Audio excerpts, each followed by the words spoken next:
Hello friends, आपका स्वागत है आपके अपने चैनल स्टडी विद आर्यन पर। आज हम आप लोगों के लिए लेकर के आए हैं एनसीईआरटी हिस्ट्री क्लास 6 के चैप्टर 4 के एमसीक्यूज़। चैप्टर का नाम है क्या बताती है हमें किताबें और खबरें। तो दोस्तों, एमसीक्यूज़ चालू करने से पहले आप फटाफट से हमारे चैनल को सब्सक्राइब कर दीजिए और शेयर भी कर दीजिए। दोस्तों, आगे बढ़ते हैं अपने एमसीक्यूज़ की तरफ। देखिए, सबसे पहला प्रश्न या सबसे पहला एमसीक्यूज़ हमने रखा है कि सबसे पुराना वेद कौन सा है।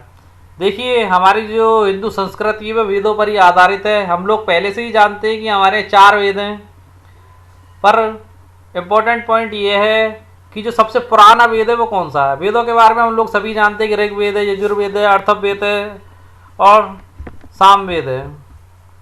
ये 4 वेद हैं यहाँ पर। तो इनमें से जो हमारा क्वेश्चन है वह खाली ये पूछना चाह रहा है कि जो सबसे पुराना जो वेद है वह कौन सा वेद है। पहले ऑप्शन में आपका ऋग्वेद को रखा गया है, दूसरे ऑप्शन में आपके यजुर्वेद को रखा गया है, तीसरा ऑप्शन में आपके अथर्ववेद को रखा गया है, चौथे ऑप्शन में आपके सामवेद को रखा गया है।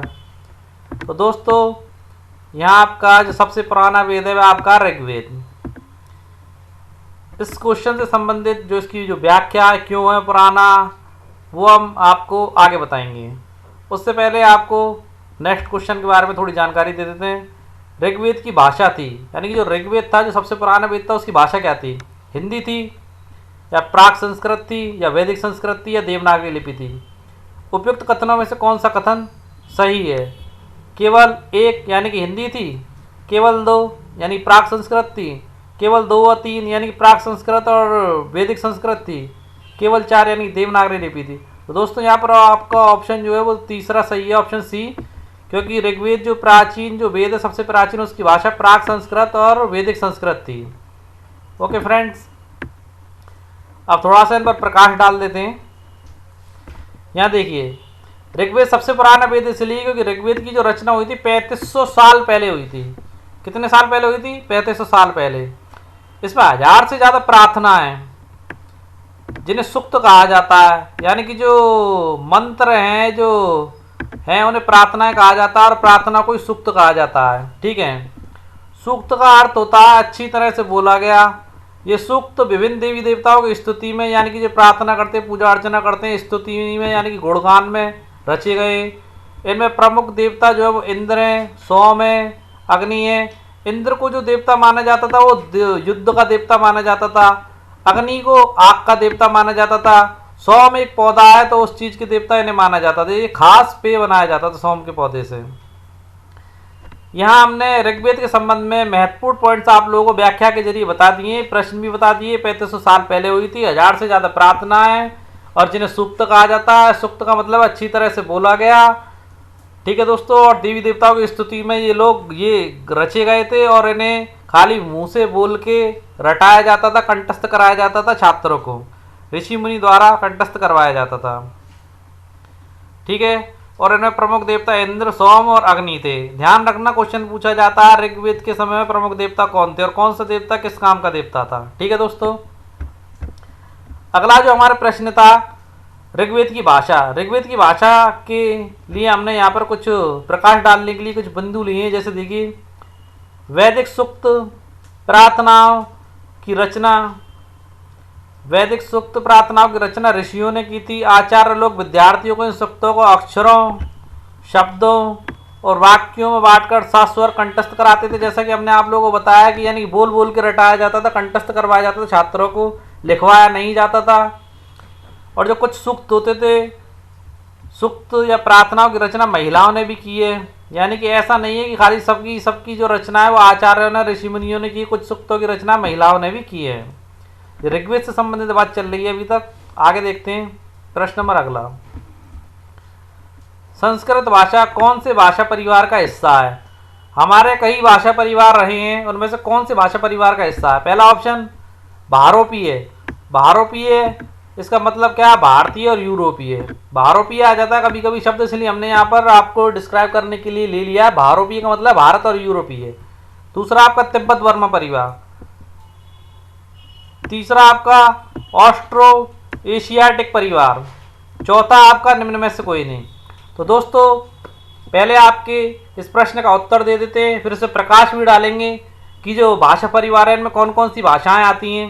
यहाँ देखिए सबसे पहले संस्कृत भाषा कौन से भाषा परिवार का हिस्सा है, तो आप लोगों को बता देते हैं संस्कृत जो है आपका भारोपीय यानी भारतीय और यूरोपीय भाषा परिवार का हिस्सा है, यानी कि आपका ये वाला ऑप्शन सही है, बाकी तीनों ऑप्शन आपके गलत हैं। अब थोड़ा इसे प्रकाश डाल देते हैं। यहाँ देखिए दोस्तों भारत यूरोपीय भाषा परिवार में कौन कौन सी भाषा आती है, असमिया आती है, गुजराती भी इसी में आती है, हिंदी भी इसी में आती है और कश्मीरी और सिंधी। जो भाषाएं जो भारतीय भाषाएं ये तो सारी भारतीय भाषाएं भारोपीय भाषा के अंतर्गत आती है, यानी भारतीय और यूरोपीय। इनमें से भारत की कौन कौन सी है, असमिया, गुजराती, हिंदी, कश्मीरी और सिंधी। जबकि यूरोपीय भाषाओं में आपकी अंग्रेजी, फ्रांसीसी, जर्मन, इतालवी, यूनानी, स्पेनिश ये यूरोपीय भाषाएं।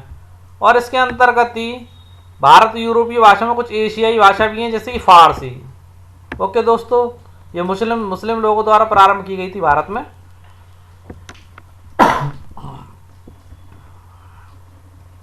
इन्हें एक भाषा परिवार इसलिए कहा जाता है क्योंकि आरंभ में उनमें कई शब्द एक जैसे थे, माँ, माता, मोम, ये सारे के सारे शब्द इनमें एक जैसे थे, इसलिए इन्हें एक भाषाई परिवार कहा जाता है।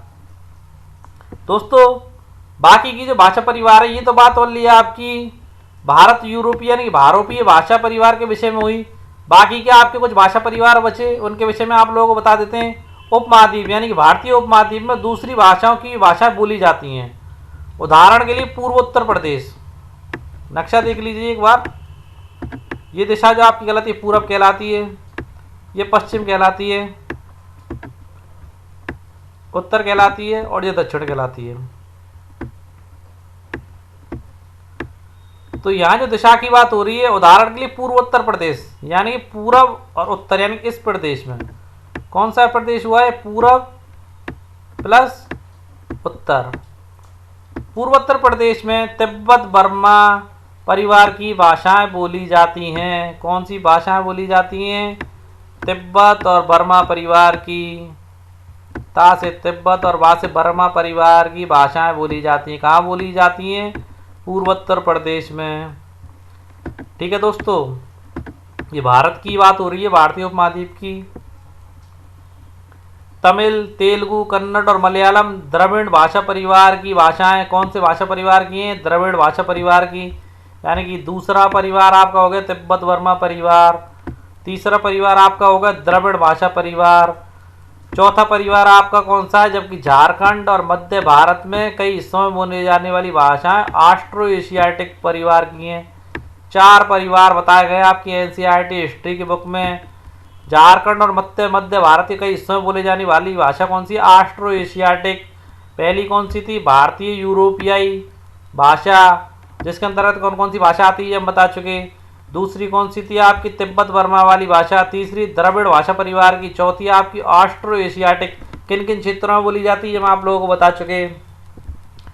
अगला प्रश्न देखिए, ऋग्वेद की प्रथम प्रति कब छापी गई, लगभग 2000 साल पहले, लगभग 100 साल पहले, लगभग 150 साल पहले, लगभग 500 साल पहले। तो दोस्तों ऋग्वेद की सबसे पहली प्रति 200 साल पहले छापी गई थी, ये भी गलत है आपका। 150 साल पहले भी गलत है और 500 साल पहले भी गलत है। ऋग्वेद की पहली प्रति आपकी 150 साल पहले छापी गई थी। उससे पहले ये ताड़पत्र होते हैं, यानी कि पेड़ की जो पत्ते की पेड़ की जो छाल होती है उन छालों पर लिखा हुआ था मात्र, उसकी प्रति नहीं बनाई गई थी। आगे देखिए, प्रकाश डालते हैं इस बिंदु पर। ऋग्वेद का उच्चारण किया जाता था और श्रवण किया जाता था, ना कि पढ़ा जाता था। ऋग्वेद को बोला जाता था, उच्चारण किया जाता, बार बार बोला जाता था, और श्रवण यानी कि सुना जाता था, कहीं पर लिखा हुआ नहीं था। रचना के कई सदियों बाद इसे पहली बार लिखा गया। जब इसकी रचना हो गई तो इसे कई सदियों बाद इसे पहली बार लिखा गया, यानी रिटर्न में लिया गया। इसे छापने का काम लिखा तो गया, परंतु उसकी छपाई का कार्य है, जैसे वर्तमान में पुस्तकें छपती हैं ना, उसी प्रकार से इसे छपाई का कार्य तो मुश्किल से 200 साल से हुआ है। तो ये आपका जो प्रश्न का उत्तर यहाँ पे 200 साल है कि प्रति कब छापी गई, नहीं छपाई के कार्य पे जोर दे रहा है प्रश्न, तो छपाई का कार्य लगभग 200 साल पहले हुआ है। ठीक है दोस्तों, अगला क्वेश्चन देखिए। इतिहासकारों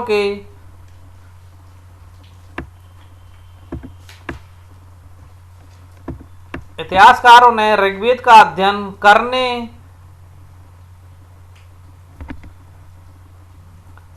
दोस्तों यहाँ पर बिल्कुल सही है। इतिहासकारों के ऋग्वेद का अध्ययन करने के विषय में निम्नलिखित कथनों पर विचार कीजिए। इतिहासकारों के ऋग्वेद का अध्ययन करने के विषय, यानी कि उन्होंने अध्ययन कैसे करा ऋग्वेद का, इस कथनों पर विचार कीजिए। पहला पॉइंट आपका, इतिहासकार पुरातत्ववेत्ताओं की तरह ही अतीत के बारे में जानकारी एकत्रित करते हैं, लेकिन भौतिक अवशेषों के अलावा लिखित साक्ष्यों का भी उपयोग करते हैं। दूसरा पॉइंट, ऋग्वेद के कुछ सूक्त वार्तालाप के रूप में। तीसरा पॉइंट, विश्वामित्र ऋषि और देवियों के रूप में पूजित दो नदियों के बीच संवाद एक ऐसे ही सूक्त का अंश है। चौथा पॉइंट, ये वार्तालाप व्यास, गंगा और विश्वामित्र ऋषि के मध्य हुआ है। तो दोस्तों ऑप्शंस को देखने से पहले यहाँ देख लेते हैं क्या कह रहा है प्रश्न, कि इतिहासकारों को ऋग्वेद का अध्ययन करने के विषय में जो साक्ष्य मिले उनमें से कौन कौन से उन कथनों पर विचार कीजिए। पहला विचार क्या कहता है कि इतिहासकार पुरातत्ववेत्ता यानी कि जो पुरानी इमारतों को, एंशिएंट हिस्ट्री को ढूंढते थे, उसी की तरह ही इतिहासकार अतीत के बारे में जानकारी एकत्रित करते हैं। हकीकत बात है, सेम टू सेम पुरातत्ववेत्ताओं की तरह ही इतिहासकार जानकारी एकत्रित करते हैं अतीत के बारे में, यानी कि जो बीत चुका है उसके बारे में। लेकिन भौतिक अवशेषों के अलावा, भौतिक अवशेष तो मिलते ही मिलते हैं, भौतिक अवशेषों के अलावा ये लिखित साक्ष्यों का भी उपयोग करते हैं। लिखित में शिलालेख मिल जाते हैं, आपके अभिलेख मिल जाते हैं, और लिखे हुए जो भी ग्रंथ मिल जाते हैं उनको भी साक्ष्य के रूप में प्रयोग करते हैं इतिहासकार। ये बिल्कुल सही बात है। आगे देखिए, ऋग्वेद के कुछ सूक्त वार्तालाप के रूप में, ये बात भी सही है। विश्वामित्र ऋषि और देवियों के रूप में पूजित दो नदियों के बीच संवाद एक ऐसे ही सूक्त का अंश है, ये बिल्कुल भी सही है बात है। ये वार्तालाप गंगा और विश्वामित्र ऋषि के मध्य हुआ था। दोस्तों बात तो ये बिल्कुल सटीक है आपका पॉइंट नंबर चौथा, कि वार्तालाप हुआ था। एक सूक्त में कुछ अंश हैं जिसमें व्यास, सतलुज और विश्वामित्र ऋषि के मध्य वार्तालाप दिखाया गया है, परंतु वहां पे व्यास के साथ जो दूसरी नदी बताई गई है वह आपकी सतलुज बताई गई है। और यहाँ इन नदियों को काफी पवित्र नदी बताया गया है, जिसमें विश्वामित्र नदियों को बुलाने के लिए प्रार्थना कर रहे हैं नदियों से, और रास्ता पार करने के लिए भी प्रार्थना करते हुए दिखाए गए हैं। तो आपका चौथा पॉइंट यहाँ पर गलत है, क्योंकि व्यास के साथ तो व्यास के साथ, यानी कि हमारी नदी व्यास के साथ वार्तालाप हो रहा है विश्वामित्र जी का, और गंगा के साथ न होकर के सतलुज नदी के साथ हो रहा है। अब देखिए ऑप्शन, उपयुक्त कथनों में से कौन सा कथन सही नहीं है? केवल पहला, केवल दूसरा, केवल तीसरा, केवल चौथा। केवल चौथा सही नहीं है, बाकी सारे कथन तो हमारे सही हैं। ये देखिए, ये हमने उस भुर्ज वृक्ष की छाल है जो कश्मीर से मिली है, वो लगाई है हमने जो ऋग्वेद की है।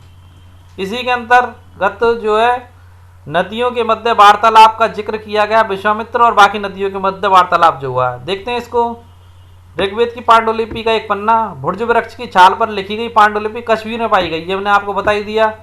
लगभग 150 वर्ष पहले ऋग्वेद को सबसे पहली बार छापने के लिए इसका उपयोग किया गया था।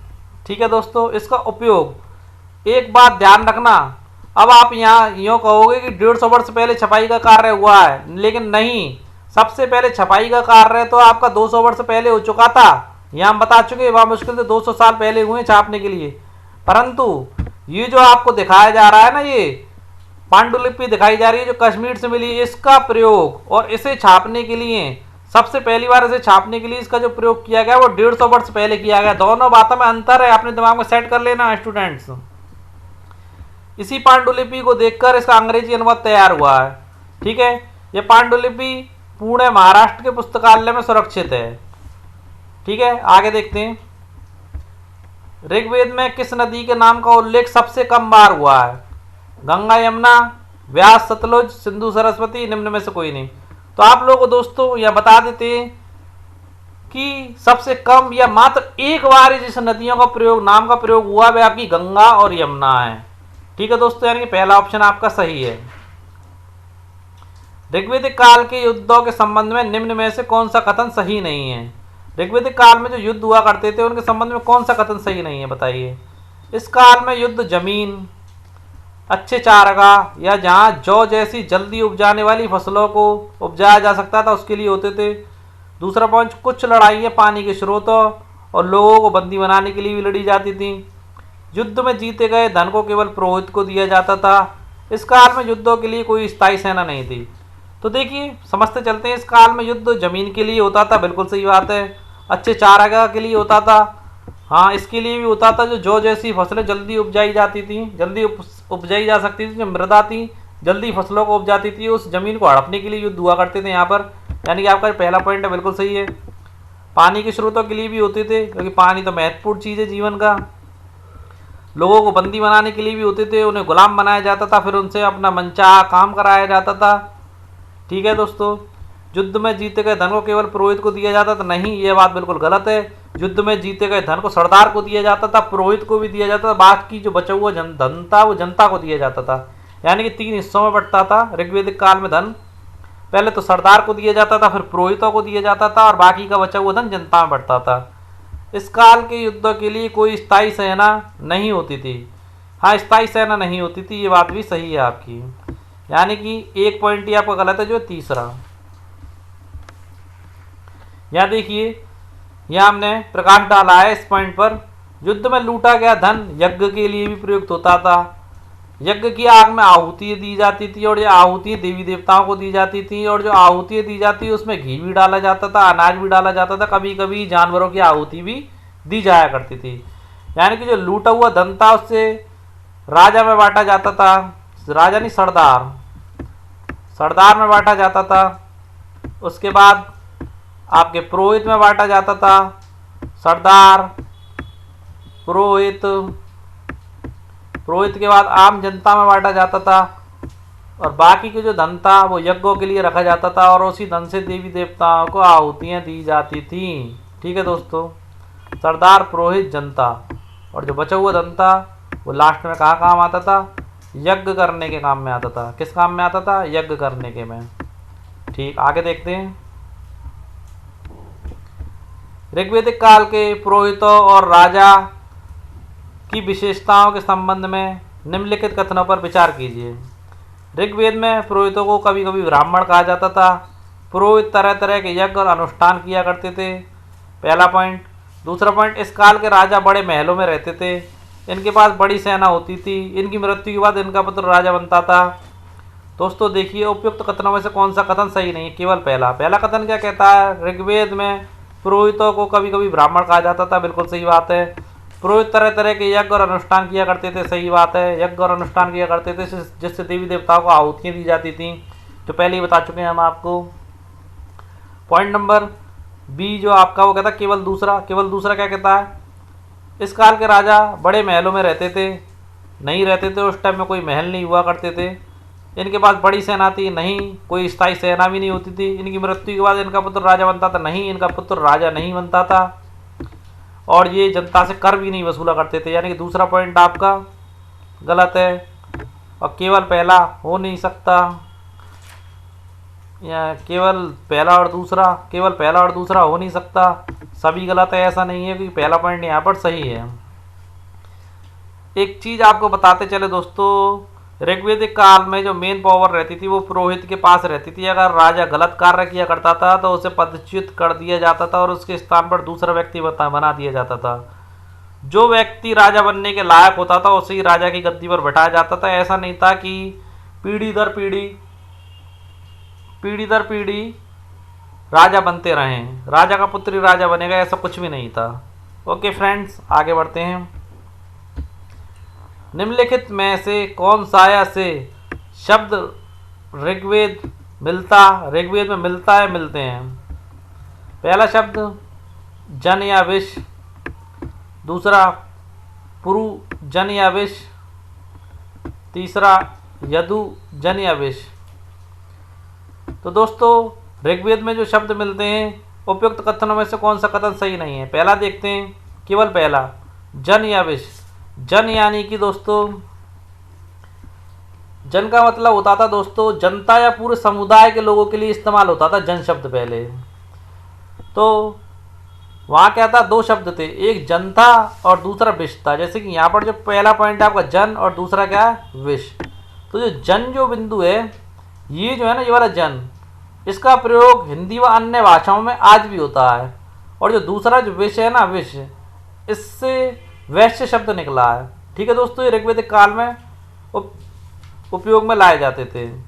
दूसरा पॉइंट आपका पुरु जन या विष, यानी कि पहला पॉइंट भी आपका उपयोग में होता था, दूसरा पॉइंट भी पुरु जन या विष भी शब्द का प्रयोग किया जाता था ऋग्वेदिक काल में, यदु जन या विष का भी प्रयोग किया जाता था। यानी कि यहाँ पर आपके सभी ऑप्शन सही हैं। आगे देखिए, ऋग्वेदिक कालीन आर्य अपने विरोधियों को क्या कहते थे। यानी कि ऋग्वेदिक जो आर्य थे जिन्होंने प्रार्थनाएं या सूक्तों की रचना की थी, वो अपने आप को आर्य कहते थे, परंतु जो उनके विरोधी थे उन्हें वो लोग क्या कहते थे। प्रश्न ये पूछ रहा है आपसे। पहला पॉइंट दुश्मन कहते थे, विरोधी कहते थे, लुटेरे कहते थे, दास या दास्यु कहते थे। तो यहाँ पर आपका चौथा पॉइंट सही है। जो ऋग्वेदिक कालीन आर्य थे वो अपने विरोधियों को दास या दास्यु कहते थे, यानी चौथा पॉइंट आपका यहाँ पर बिल्कुल सही है। आगे देखिए, जो दास या दास्यु वाला पॉइंट है अपने विरोधियों के संबंध में, यानी कि आपके इस वाले प्रश्न के संबंध में हम कुछ व्याख्या लेकर के और कुछ चीज़ों पर प्रकाश डालना चाहते हैं जिससे आप इस कॉन्सेप्ट को अच्छे से समझ सकें। आगे देखिए, जिन लोगों ने ऋग्वेदिक कालीन प्रार्थनाएं सूक्तों की रचना की वे अपने आप को आर्य कहा करते थे, ये हमने आप लोगों को बता दिया पहले ही। ये लोग अपने विरोधियों को दास्यु कहते थे, ये भी बता दिया। दास्यु कौन होते थे, ये देखिए, दास्यु वे लोग होते थे जो यज्ञ नहीं करते थे और शायद दूसरी भाषाएं बोलते थे। कंफर्म तो नहीं है, परंतु ऐसा ज्ञात होता है इतिहास के साक्ष्यों से कि वो शायद दूसरी भाषाएं बोलते थे। दास वे स्त्री पुरुष थे जिन्हें युद्ध में बंदी बनाया जाता था, उन्हें उनके मालिक की जायदाद माना जाता था। क्या माना जाता था, अपने मालिक की जायदाद, जो इन्हें युद्ध में जीतता था उसकी जायदाद माना जाता था। जो काम मालिक चाहते थे उन्हें वे सब करना पड़ता था। ओके दोस्तों, आगे देखते हैं अगला प्रश्न। जिस युग में भारतीय उपमहाद्वीप के ऋग्वेदों की रचना हो रही थी, वहीं दूसरी ओर बनने वाले महापाषाण कब्रें बनाने की प्रथा का विकास हो रहा था के संबंध में निम्नलिखित कथनों पर विचार कीजिए। यानी कि एक ओर तो भारतीय महाद्वीप में जहाँ ऋग्वेदों की रचना हो रही थी, वह दूसरी ओर महापाषाण यानी कब्रें बनाने की प्रथा का विकास हो रहा था। इस कथन के संबंध में जो कथन दिए गए नीचे उन पर विचार करके बताना है कौन सा सही है और कौन सा गलत है। पहला, महापाषाण यानी कि यानी कि बड़े बड़े पत्थरों से जो कब्रें बनाई जाती थी। महापाषाण कब्रें बनाने की प्रथा 3000 साल पहले प्रारंभ की गई थी। यह प्रथा दक्कन, दक्षिणी भारत, उत्तरी पूर्वी भारत और कश्मीर में प्रचलित थी। कुछ महापाषाण जमीन के ऊपर थे, कुछ महापाषाण जमीन के नीचे थे, यानी कुछ कब्रें जमीन के ऊपर थी, कुछ जमीन के नीचे थी। पॉइंट नंबर देखते हैं, उपयुक्त कथनों में से कौन सा कथन सत्य है। केवल पहला और दूसरा। पहला क्या कहता है, महापाषाण कब्रें बनाने की प्रथा लगभग 3000 साल पहले प्रारंभ हुई थी, ये कथन सत्य है। दूसरा क्या कह रहा है, एक प्रथा दक्कन, दक्षिण भारत, उत्तरी पूर्वी भारत और कश्मीर में प्रचलित थी, ये भी सत्य है। यानी पहला पॉइंट आपका सही बैठ रहा है, पहला और दूसरा। दूसरा देखते हैं, केवल दूसरा और तीसरा। दूसरा तो सही है पर तीसरा देखते हैं। कुछ महापाषाण जमीन के ऊपर थे, यानी कुछ कब्रें जमीन के ऊपर थी, कुछ महापाषाण जमीन के नीचे थे, ये भी सही है। और पहला दूसरा तो ऑब्वियसली सही हुआ फिर। तो इस प्रकार आपका जो डी ऑप्शन है वो सबसे ज़्यादा सटीक है, यानी कि उपरोक्त सभी। आगे देखते हैं, जमीन के नीचे स्थित महापाषाण कब्रों को पुरातत्वविदों ने कैसे पहचाना था। पहला ऑप्शन, पुरातत्वविदों को गोलाकार सजाए हुए पत्थर मिले, अकेला खड़ा हुआ पत्थर मिला। अब देखिए उपयुक्त कथनों में से कौन सा सत्य है। केवल पहला, पुरातत्वविदों को गोलाकार सजाए हुए पत्थर मिले, ये सही है। केवल दूसरा, अकेला खड़ा हुआ पत्थर मिला, ये भी सत्य है। यानी कि यहाँ पर आपको ऑप्शन पहला और दूसरा हुआ, यानी कि पुरातत्वविदों को गोलाकार सजाए हुए पत्थर भी मिले थे और अकेला खड़ा हुआ पत्थर भी मिला था। गोलाकार पत्थर इसलिए सजाए जाते थे, किसी व्यक्ति को दफनाने के बाद या कब्र बनाने के बाद गोलाकार पत्थर बना दिए जाते थे जिससे उसकी पहचान हो सके किस स्थान पर किसको दफनाया गया। अकेले खड़े हुए पत्थर का मतलब है कि ये किसी की कब्र है। आज भी मुस्लिम समुदाय में इंसानों को दफनाने के बाद, कब्र बनाने के बाद उसी कब्र पे उसका जो सिर होता है उस साइड में, सिर के पास में एक पत्थर लगा दिया जाता है जिससे लोग वहाँ पहचान लेते हैं कि ये किसी व्यक्ति की कब्र है। आगे देखिए फ्रेंड्स, यहाँ हमने इसको डिस्क्राइब करने के लिए बुक किताब के कुछ अंश लिए हैं।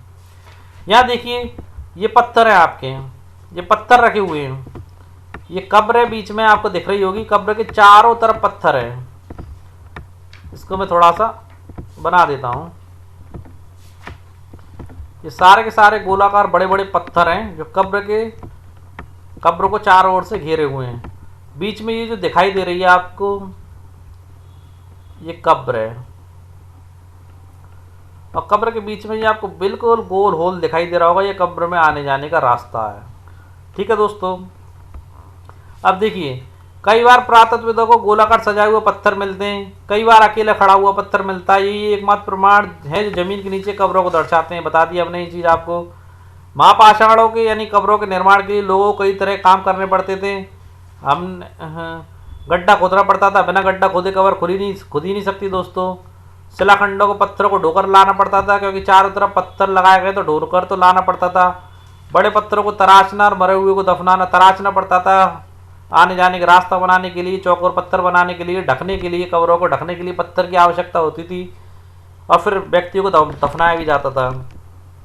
देखिए इस तरह के महापाषाण को ताबूत, समाधान, शिष्ट कहा जाता है। इंपॉर्टेंट पॉइंट है, ये क्वेश्चन पहले पूछा भी गया है 2-3 कॉम्पिटिशन में।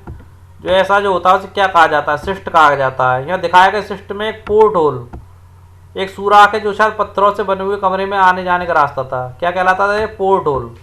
क्या है? पोर्ट होल, जो आने जाने का रास्ता था। और दोस्तों एक मेन पॉइंट यहाँ पर भी है, इन कब्रों में कुछ समानताएं हैं। मृतकों के साथ खास किस्म के मिट्टी के बर्तन दफनाए जाते थे, जिन्हें काले मिट्टी के बर्तन, ब्लैक एंड रेड वेयर के नाम से जाना जाता है। किस नाम से जाना जाता है? Black and red ware. Important चीज़ है, अपनी कॉपियों में नोट डाउन कर लेना। ब्लैक एंड रेड वेयर के नाम से किसे जाना जाता है?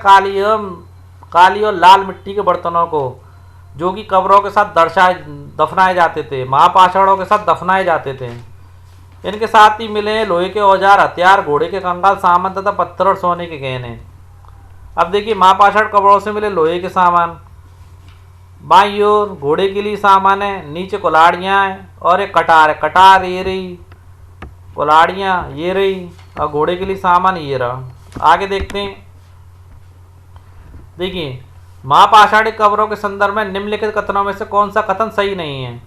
ये महापाषाणिक जो कब्रें थी उनके विषय में कौन सा कथन सही नहीं है पूछ रहा है। महापाषाणिक कब्रों से प्राप्त चीज़ें दफनाए गए लोगों की सामाजिक स्थिति में भिन्नता को दर्शाती हैं। ठीक है दोस्तों, पहला पॉइंट कह रहा है कि जो लोग दफनाए गए थे वो उनकी सामाजिक भिन्नता को दर्शाते हैं। दूसरा पॉइंट, कुछ महापाषाणिक कब्रों से भिन्न भिन्न परिवारों के कई लोगों के कंकाल मिले हैं। तीसरा पॉइंट, कब्रों पर गोलाकार चट्टानें या खड़ी चट्टान रखकर चिन्ह बनाए जाते थे, ताकि लोग आवश्यकता अनुसार शवों को दोबारा दफना सकें। चौथा पॉइंट, कब्रों में दोबारा जाने के लिए एक मेन होल होता था, जिससे कब्रों में दोबारा जाया जा सके। अब देखिए दोस्तों, पहला पॉइंट देखते हैं। महापाषाणिक कब्रों से प्राप्त चीज़ें दफनाए गए लोगों की सामाजिक स्थिति में भिन्नता को दर्शाती हैं। आपका ये पॉइंट बिल्कुल सही इसलिए है क्योंकि कब्र में सामाजिक भिन्नता है। एक व्यक्ति की कब्र में 33 सोने के मनके और शंख पाए गए, जबकि कुछ और व्यक्तियों की कब्रों में मिट्टी के बर्तन पाए गए। इससे पता चलता है कुछ लोग अमीर थे और कुछ लोग गरीब थे, कुछ लोग सरदार थे और दूसरे उनके अनुयायी थे। यानी कि उस समय आने की सामाजिक विभिन्नता इस चीज़ से साफ पता चलती है। सोना दफनाया गया था वो व्यक्ति तो अमीर होना ही था, और मिट्टी के बर्तन वगैरह वो गरीब व्यक्ति था। ठीक है दोस्तों, पहला पॉइंट आपका सही है।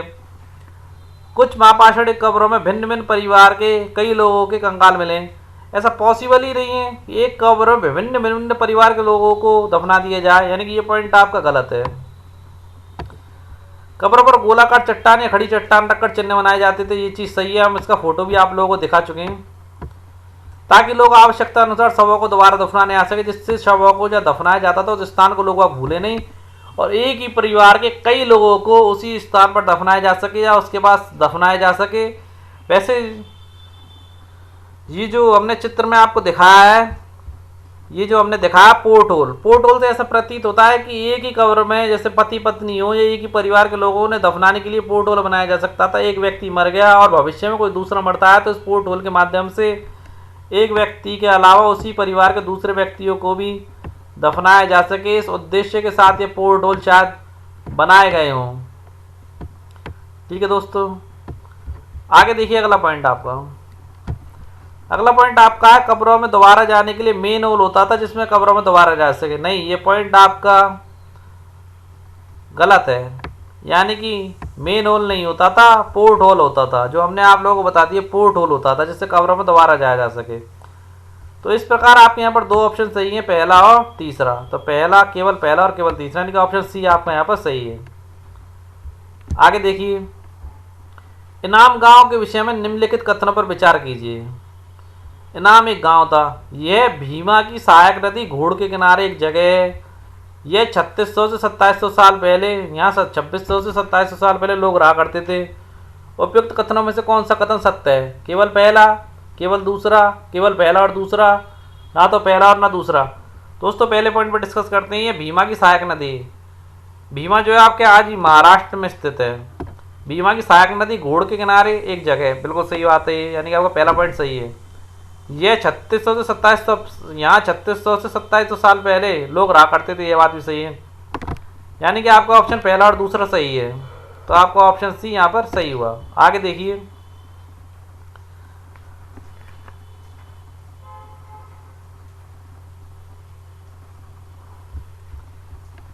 इनाम गांव की कब्रों के विषय में कौन सा कथन सही नहीं है? इनाम गांव में भी कब्रें मिली हैं, उसके विषय में कौन सा कथन सही नहीं है ये बताना है। यहाँ वयस्क जो जवान व्यक्ति होते थे, बच्चों को छोड़कर, या वयस्कों को गड्ढे में सीधा लेटाकर दफनाया जाता था। उनका सिर उत्तर की तरफ होता था। कई बार घर के अंदर ही दफना दिया जाता था और खाने पीने के बर्तन शव के पास ही रख दिए जाते थे। एक आदमी को 5 कमरों वाले मकान के आंगन में 4 पैरों वाले मिट्टी के एक बड़े संदूक में दफनाया गया था। यह बस्ती का सबसे बड़ा मकान था, इसमें अनाज का गोदाम भी था। 5 कमरों वाले मकान में दफन व्यक्ति के पैर सीधे थे। देखिए डिस्कस करते हैं इसके पॉइंटों पर।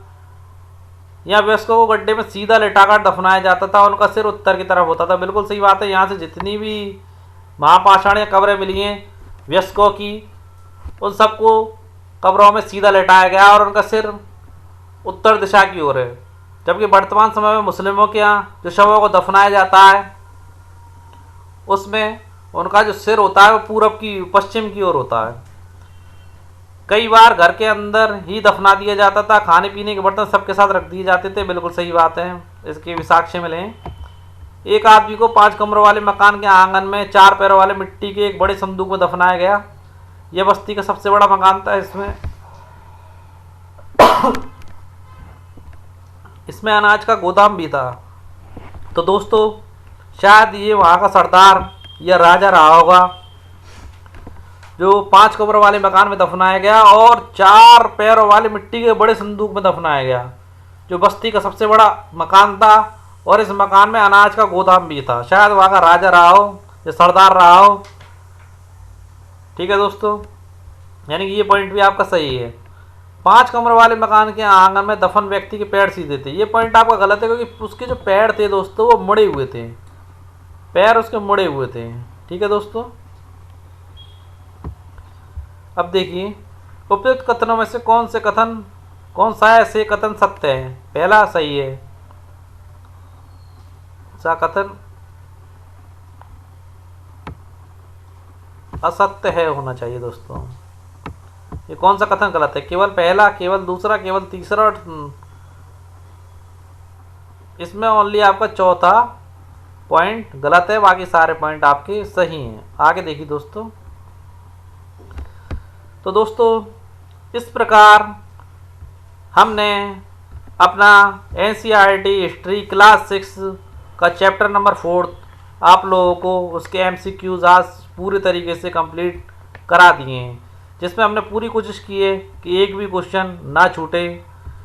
और कोई भी कमी नज़र आई हो आपको तो कमेंट्स बॉक्स में हम लोगों को बताएं, आपका चैप्टर था क्या बताती है हमें किताब है, उसको हमने कंप्लीट करवा दिया है। दोस्तों हमारे चैनल को सब्सक्राइब आवश्यक रूप से करें, ज़्यादा से ज़्यादा लोगों को जोड़ें। आज के लिए दोस्तों बस इतना ही। थैंक यू गाइस, कल फिर मिलेंगे। जय हिंद दोस्तों।